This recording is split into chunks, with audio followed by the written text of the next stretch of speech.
കാണൂ പരസ്യരഹിതമായ ഏറ്റവും പുതിയ എപ്പിസോഡുകൾ. അവിടെ ഉണ്ടായിരുന്ന 2 ദിവസം നരകത്തിലുള്ളതുപോലെ തോന്നിയത്. നിന്റെ സ്വന്തം വീട്ടിലേക്കല്ലേ പോയത്? ഇനി മുതൽ എനിക്ക് ഇത് തന്നെയാണ് ജനിച്ച വീട്. അമ്മ എനിക്ക് അമ്മായിയമ്മയല്ല, സ്വന്തം അമ്മയാ. ഇനി ഒരിക്കലും എന്റെ വീട്ടിലേക്ക് പോ എന്നോട് പറയരുത്. അമ്മ എന്നോട് പറഞ്ഞാലും ഞാൻ ഒരിക്കലും പോവില്ല അവിടേക്ക്. ശരി മോളെ, നിങ്ങൾ പോയി ഫ്രഷ് ആയിട്ട് വാ. അഖിൽ, കൂട്ടിക്കൊണ്ടുപോ. ഒരു തവണ എനിക്ക് അമ്മയെ കൊതി തീരുന്നത് വരെ കണ്ടോണ്ടിരിക്കാൻ തോന്നുവാ.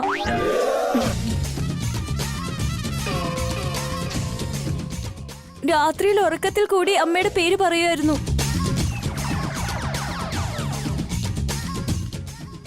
ഇപ്പൊ എന്റെ വിഷമെല്ലാം മാറി, ഞാൻ ഹാപ്പിയായി.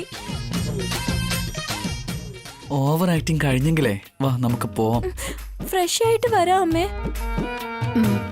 ആ ഏട്ടത്തി, ഞാൻ വന്നിട്ട് കഴിക്കാനുള്ളതെല്ലാം ഉണ്ടാക്കാം. അഖിൽ വാ പോവാ.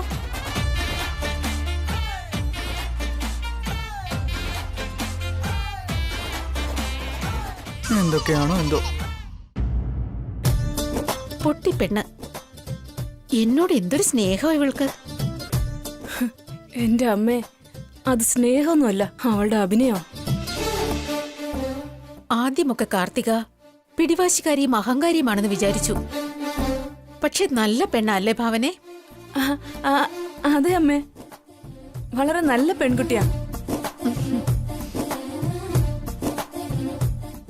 വസുവും കൂടി ഇവളെ പോലെ ആയിരുന്നെങ്കിൽ എത്ര നന്നായേനെ.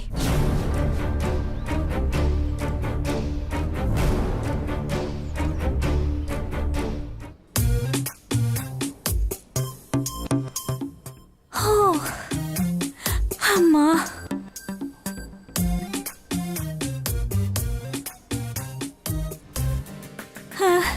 അഖിൽ എന്നെ ഒരു 1 hour ഡിസ്റ്റർബ് ചെയ്യല്ലേ, ഞാൻ ഉറങ്ങാൻ പോവാ. നീ അവിടുന്ന് ഉറങ്ങിയിട്ടില്ല ഇങ്ങോട്ട് പോന്നേ. ലഗേജ് മൊത്തം എടുത്തോണ്ട് വന്നത് ഞാൻ, ടയേർഡായത് ഞാൻ. അല്ല, നീയല്ലേ ഏട്ടത്തിയോട് അടുക്കള ചെന്ന് സഹായിക്കുന്നു പറഞ്ഞേ? ഒരു ഫ്ലോയിൽ അങ്ങ് പറഞ്ഞതാ. അല്ല, അപ്പോ എന്റെ അമ്മയെ കാണുന്നത് വിഷമിച്ചെന്ന് പറഞ്ഞത്? ഒരു മര്യാദയ്ക്ക് വേണ്ടി പറഞ്ഞതാ. എടി, ഇത്രയും ഓവർ ആക്ഷന്റെ ആവശ്യം എന്താ? ആവശ്യമുണ്ട്. എന്താ ആവശ്യം? നിന്റെ അമ്മയെ എന്റെ വലയിൽ വീഴ്ത്താൻ വേണ്ടിയാ. ആ, കുറച്ചു മുൻപ് എന്റെ പെർഫോമൻസ് കണ്ട് അമ്മ മയങ്ങി വീണു പോയിരിക്കുക. ഇനി മുതൽ അമ്മ അമ്മയുടെ പ്രിയപ്പെട്ട മരുമകളായിട്ടേ കാണൂ. ഞാൻ എന്ത് ചോദിച്ചാലും എനിക്ക് തരും. ഇനി എപ്പം വീട്ടിലേക്ക് പോണോന്ന് പറഞ്ഞാലും അമ്മ എന്നെ വിടും. എന്റെ അടുത്ത് ഒരു ഈച്ച പോലും വരാൻ അമ്മ സമ്മതിക്കില്ല. ഞാൻ പറയുന്നത് പോലെ നടക്കൂ, ഞാൻ ആഗ്രഹിക്കുന്നതൊക്കെ നടത്തും. എന്റെ ഗുരുവായൂരപ്പ, നിന്റെ ഈ ഓസ്കർ അഭിനയത്തിന് പിന്നില് ഇതായിരുന്നോ കാര്യം? ഏയ്, നീ സത്യം പറയേ, ഇതെല്ലാം നിനക്ക് എന്റെ ഇളയമ്മ പറഞ്ഞല്ലേ? ലൂസ് അഖിൽ, മീനിനെ നീന്താൻ പഠിപ്പിക്കണോ? പറവകളെ പറക്കാൻ പഠിപ്പിക്കണോ? അങ്ങനെയാണെങ്കിൽ നീ കുഞ്ഞിലെ മുതലേ ഇങ്ങനെയാണോ പെരുമാറുന്നേ? എന്റെ ജീനെ അങ്ങനെയാ. എന്റെ മോമിനെ കണ്ടല്ലേ ഞാൻ വളർന്നത്. എന്റെ ഡാഡി എങ്ങനെയാ കൺട്രോൾ ചെയ്ത് വച്ചിരിക്കുന്നതെന്ന് കണ്ടിട്ടുണ്ട്. അങ്ങനെ അമ്മയെ ഞാൻ എന്റെ വലയിൽ വീഴ്ത്തി. അപ്പൊ നീ എന്നെയും കൂടി നിന്റെ അച്ഛനെ പോലെ ആക്കി മാറ്റും അല്ലേ? തീർച്ചയായും, ഉറപ്പായിട്ടും.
അത് അതേപടി പറയും.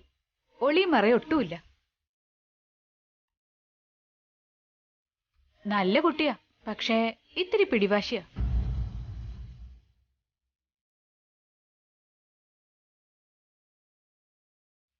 അവൾ എന്തെങ്കിലും പറഞ്ഞ് മോനെ വിഷമിപ്പിച്ചാ ദേവി ഇതങ്ങ് ക്ഷമിച്ചേക്കണേ.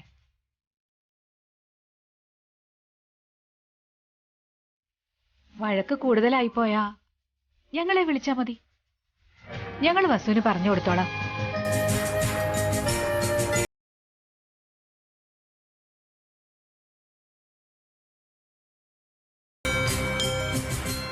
ആന്റി ഒന്നും കൊണ്ടും പേടിക്കണ്ട, എല്ലാം ഞാൻ നോക്കിക്കോളാം.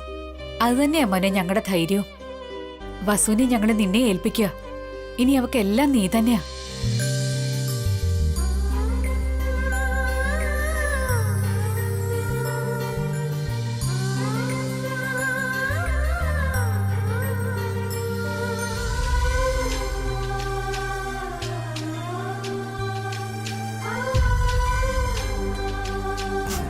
Sure anti.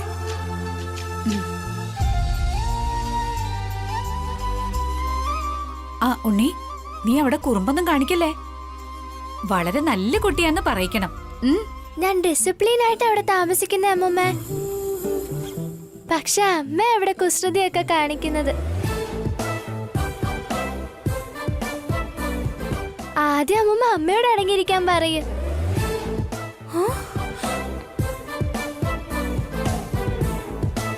നീ ഇതുവരെ സംസാരിച്ച് തീർന്നില്ല സുശീല. രാഹുകാലത്തിന് മുമ്പ് ഒരു വേഗം ഇറങ്ങാൻ നോക്കട്ടെ. ആ അങ്കിൾ, സമയം കിട്ടുമ്പോ രണ്ടുപേരും കൂടി അങ്ങോട്ട് വരണം. ഉറപ്പായിട്ടും വരാം മോനെ. വസുവിനെ കാണാതെ ഞങ്ങൾക്ക് അധിക നാൾ ഇരിക്കാൻ പറ്റില്ല. ബൈ അമ്മൂമ്മ. ബൈ. ബൈ അപ്പൂപ്പ. ബൈ. അച്ഛന് ഓഫീസിൽ കുറെ വർക്കില്ലേ? ഞാൻ അച്ഛനെ സഹായിക്കാന്ന് പറഞ്ഞില്ലായിരുന്നോ? വാ, നമുക്ക് സമയമില്ല. എന്നാ ശരി, പോയിട്ട് വരാം. പോയിട്ട് വാ മോനെ. വാ അച്ഛാ.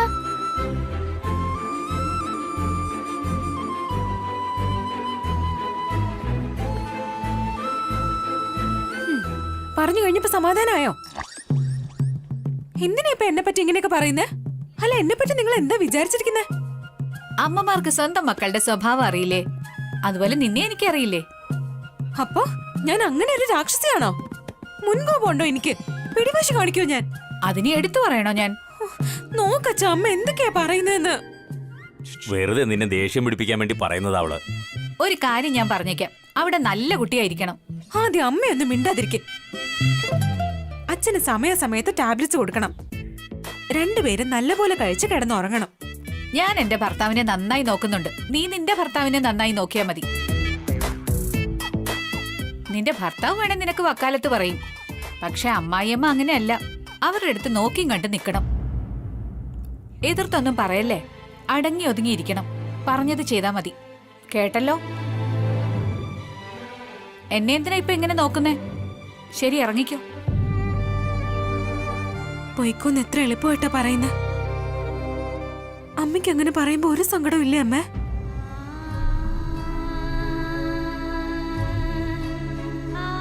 ഞാൻ പോയി കഴിയുമ്പോ അമ്മയ്ക്ക് സന്തോഷമായിട്ടിരിക്കാമല്ലോ അല്ലേ? രണ്ടുപേരും സന്തോഷമായിട്ടിരിക്കില്ല.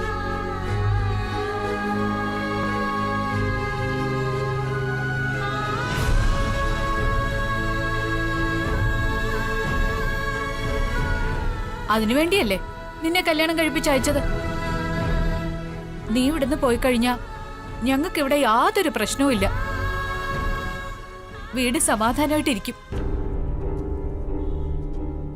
നിന്റെ അച്ഛനും ഞാനും വലിയ സന്തോഷമായിട്ടിരിക്കും.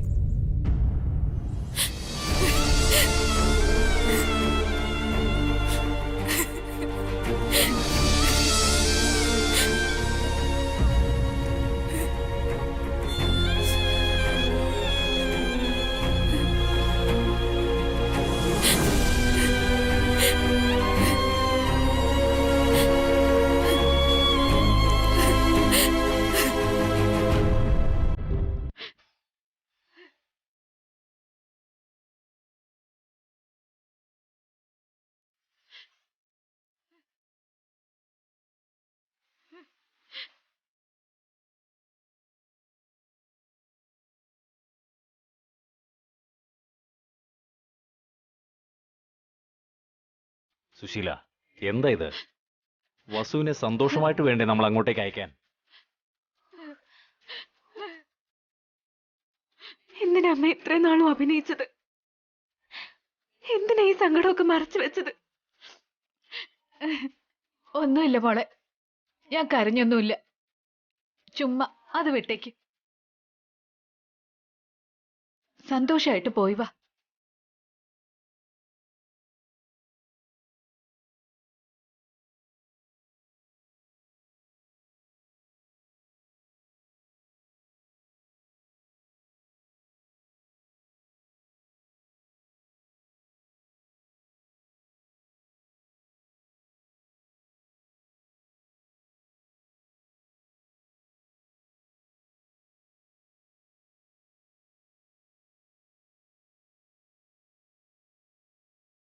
എഴുന്നേൽക്ക് മോളെ, എന്താ ഇപ്പൊ ഇങ്ങനെയൊക്കെ?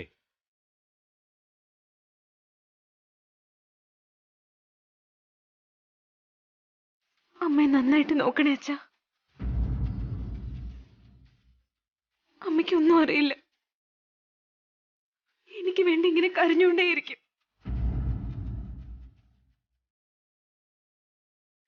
അമ്മ, ഇടയ്ക്കിടയ്ക്ക് എനിക്ക് ഫോൺ ചെയ്യണം.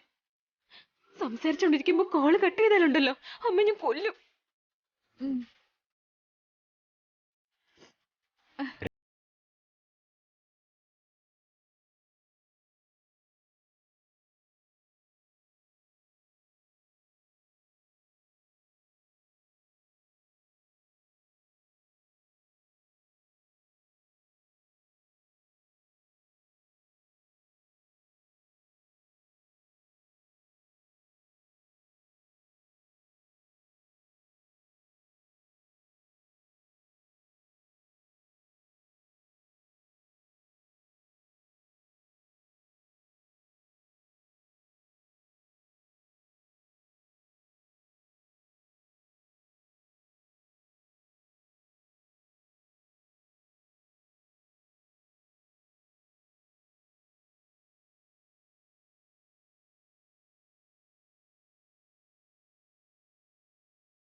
എന്താ ഇത്? അഖിലും കാർത്തികയും വന്നിട്ട് എത്ര നേരമായി? എന്തിനാ പെട്ടെന്ന് വന്നേ? ഒരു 2-3 ദിവസം കൂടെ കഴിഞ്ഞിട്ട് വന്നാൽ മതിയായിരുന്നല്ലോ. ഞാനിപ്പോ നിങ്ങളോട് പറയാൻ വന്ന കാര്യം അവര് വന്നതിനെ പറ്റിയല്ല, ഇനിയും വരാത്തവരെ പറ്റിയാ.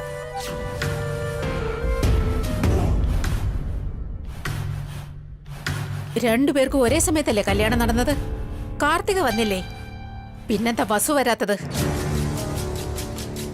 ഇങ്ങനെയൊക്കെ സംഭവിക്കുന്ന എനിക്ക് നേരത്തെ അറിയാമായിരുന്നു. ആ വസു മനഃപൂർവ്വം അവളുടെ വീട്ടിലേക്ക് പോയത്. അഭിയുടെ നല്ല മനസ്സിനെ അവള് കയ്യിലെടുത്ത് ഒരാഴ്ച അവിടെ താമസിച്ചിട്ടേ വരൂ. ഉടനെ വന്നേ പറ്റൂന്ന് വസുവിന് ഫോൺ ചെയ്ത് പറ. വസു വരില്ലെന്ന് പറഞ്ഞ അഭിയോട് മാത്രമായിട്ട് വരാൻ പറ. അവൾക്ക് തോന്നുമ്പോ അവള് വരട്ടെ.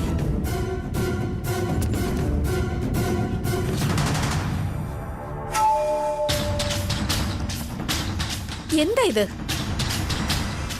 ഞാൻ ഇത്രയൊക്കെ പറഞ്ഞിട്ടും ഒന്നും മിണ്ടാതെ ഇരിക്കുന്നേ. അഭി എനിക്ക് ഫോൺ ചെയ്തിരുന്നു. അവരപ്പോ തന്നെ പുറപ്പെട്ടു കഴിഞ്ഞു. 10 മിനിറ്റിനകത്ത് ഇവിടെ എത്തും.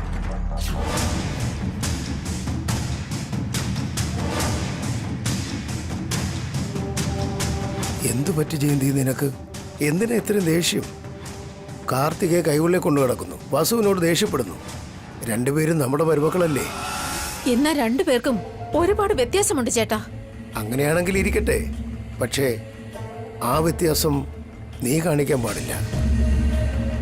എന്നാലും ഒരാളിനെ മറ്റൊരാളോട് താരതമ്യം ചെയ്യരുത്. എനിക്ക് വസു ചെയ്യുന്നൊന്നും ശകലം പോലും ഇഷ്ടപ്പെടുന്നില്ല. അറിയാം, കല്യാണത്തിന് മുമ്പ് തന്നെ നിനക്ക് വസുവിനോട് എന്തോ അതൃപ്തിയുണ്ട്. അതുകൊണ്ട് തന്നെ കല്യാണത്തിന് നടന്ന പ്രശ്നങ്ങളും ഒന്നും നിനക്ക് ഇഷ്ടപ്പെട്ടിട്ടില്ല. ആ കാര്യം എനിക്ക് മാത്രമല്ല, വീട്ടിലുള്ള എല്ലാവർക്കും അറിയാം. എന്നാൽ വസു അതറിഞ്ഞാൽ അത് നന്നായിരിക്കില്ല ജയന്തി. അവളെ നിനക്ക് ഇഷ്ടമല്ലെന്ന് വസു മനസ്സിലാക്കിയാൽ അടുത്ത നിമിഷം കാര്യങ്ങൾ വേറെ രീതിക്ക് മാറും. അങ്ങനെ മാറാൻ എന്താ ഇരിക്കുന്നേ? ഞാൻ അവളുടെ അമ്മായിയാ. ഈ അഹങ്കാരമാണ് വേണ്ടാത്തത്. അമ്മായിയായ നിനക്ക് എന്ത് വേണമെങ്കിലും പറയാം. മുതിർന്ന ആള് പറയുന്നതാണെന്ന് കരുതി അവരെത്ര വേണമെങ്കിലും സഹിക്കും. പക്ഷേ അവളെ ഇഷ്ടപ്പെടാതെയാണ് സംസാരിക്കുന്നതെന്ന് മനസ്സിലാക്കിയാൽ നിനക്കെതിരെ തിരിയും. അപ്പം നിനക്കത് സഹിക്കാൻ പറ്റുമോ? ആദ്യം പ്രശ്നമല്ല എവിടെ നിന്നാണ് ആരംഭിക്കുന്നതെന്ന് അറിയോ? ഒരാളെ മറ്റൊരാളുമായി താരതമ്യം ചെയ്യുമ്പോൾ നമ്മുടെ കയ്യിലുള്ള 5 വിരൽ പോലും ഒരുപോലെയല്ല. അപ്പം മനുഷ്യന്റെ കാര്യമോ? ഒന്ന് ആലോചിച്ച് നോക്ക്. ഭാസ്കറിനെ പോലെയാണ് അഭിയുള്ളത്? അഭിയെ പോലെയാണോ അഖിലുള്ളത്? ഒരു മകനെ മറ്റൊരു മകനുമായി നീ താരതമ്യം ചെയ്യൂ? ഇല്ലല്ലോ. പിന്നെ മരുമക്കളെ മാത്രം എന്തിനാ ഇങ്ങനെ ചെയ്യുന്നേ? അങ്ങനെയല്ല ഏട്ടാ വസു. ഇല്ല, എനിക്കറിയാം. കുറച്ച് സമാധാനമായിട്ടിരിക്കുക. അവര് നീ മരുമക്കളായിട്ട് കാണാതെ മക്കളായിട്ട് കാണ്. ഒരു പ്രശ്നവും ഉണ്ടാവില്ല. ഭാവനെ അങ്ങനെ തന്നെ അല്ലേ ഞാൻ കാണുന്നേ? വസുവിനെയും കാർത്തികയും അങ്ങനെ തന്നെ കണ്ടൂടെ? ഒരു കാര്യം പറയുന്നതിന് മുമ്പ് ആലോചിക്ക്. കത്തി കൊണ്ടുണ്ടാവുന്ന മുറിവിനേക്കാൾ വാക്കുകൊണ്ടുണ്ടാവുന്ന മുറിവിന് ആഴം കൂടും ജയന്തി. പറയുന്ന വാക്കുകൾ സൂക്ഷിക്കുക.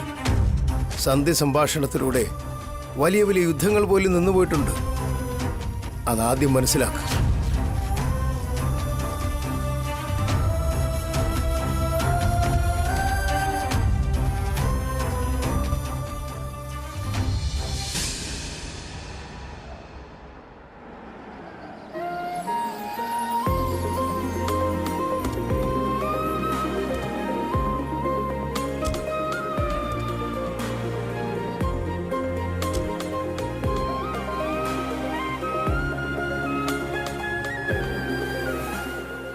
ഇങ്ങ് തന്നേക്ക്, ഞാൻ എടുത്തോണ്ട് വരാം.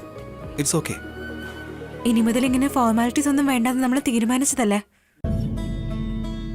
കൊടുക്കച്ച, അമ്മ തന്നെ അകത്തോട്ടത് കൊണ്ടുവരും. ഹലോ ബോബി. ഞാനിങ്ങെത്തി. ഷാർപ്പ് 9:30 ആകുമ്പോൾ ഞാൻ ഓഫീസിലുണ്ടാവും. 10 o'clock മീറ്റിംഗ് ഫിക്സ് ചെയ്യ. അതെ. ഇല്ലില്ല, ലേറ്റ് ആവില്ല. ഡാഡി നല്ല ബിസി ആണെന്ന് തോന്നുന്നല്ലേ അമ്മ? അതെ ഉണ്ണി, അദ്ദേഹം ഒരിക്കലും മനുഷ്യന്മാരോട് സംസാരിക്കാറില്ല. അറ്റ്ലീസ്റ്റ് സ്വന്തമായിട്ടെങ്കിലും സംസാരിക്കാറുണ്ടോ എന്തോ. അമ്മയടുത്ത് നന്നായിട്ട് തന്നെയല്ലേ സംസാരിക്കുന്നത്? ശരി ശരി, വാ അകത്തേക്ക് പോ.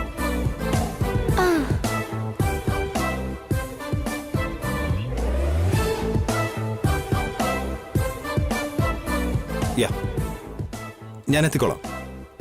ഒരു 5 minutes. അമ്മേ, അച്ഛനെവിടെ? ഭാസ്കരേട്ടൻ എന്തിയെ? അഖിലെത്തിയോ? എന്തു പറ്റി അബി? ഒന്നുമില്ല അമ്മേ, ഈവന്റ് വർക്കൊക്കെ സ്റ്റാർട്ട് ചെയ്യണം. ഇപ്പൊ തന്നെ ഒരുപാട് ലേറ്റായി. വന്ന ഉടനെ തന്നെ ജോലിക്ക് പോണോ അബി? ഇന്നൊരു ദിവസം റെസ്റ്റ് എടുത്തിട്ട് പോ. ഇല്ല ഏട്ടത്തി, വേസ്റ്റ് ചെയ്യാൻ ഒട്ടും ടൈമില്ല. അച്ഛനും ഭാസ്കറും ഇപ്പോഴാ ഓഫീസിലേക്ക് പോയത്. ശരി, എന്നാൽ ഞാൻ ഫ്രഷ് ആയിട്ട് ഓഫീസിലേക്ക് പോവാം. ഒരുപാട് ജോലിയുണ്ട്. ഇതെന്താ അബി മാത്രം വന്ന്? വസു ഉണ്ണി എവിടെയാ?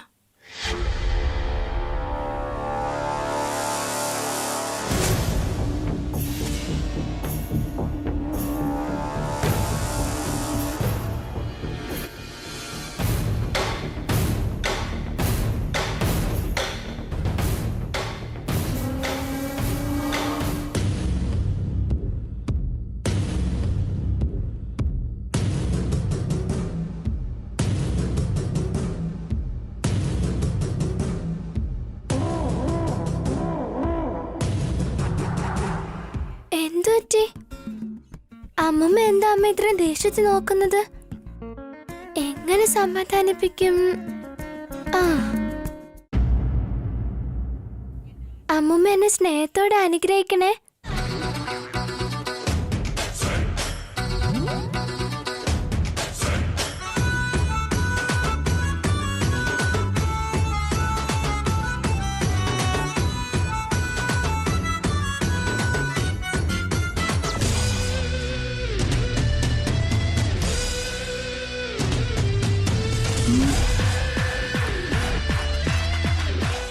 എഴുന്നേക്ക് മോനെ. അമ്മമ്മയ്ക്ക് സുഖമാണോ അമ്മമ്മ? ആ, നന്നായിരിക്കുന്നു. അപ്പൂപ്പന് സുഖമാണോ? അദ്ദേഹത്തിനും കുഴപ്പമൊന്നുമില്ല. എന്റെ അപ്പൂപ്പനും അമ്മമ്മയും നിങ്ങളെ ഒരുപാട് മിസ് ചെയ്തെന്ന് പറയാൻ പറഞ്ഞു. അതെയോ? അവരൊക്കെ സുഖമായിരിക്കുന്നോ? അവര് നന്നായിട്ടായിരിക്കുന്നത് അമ്മമ്മ. അമ്മമ്മ സുഖമായിട്ടിരുന്ന അവര് സുഖമായിട്ടിരിക്കുമെന്ന് പറഞ്ഞു. ഞാൻ പോയി റെഡിയായിട്ട് സ്കൂളിലോട്ട് പോട്ടെ.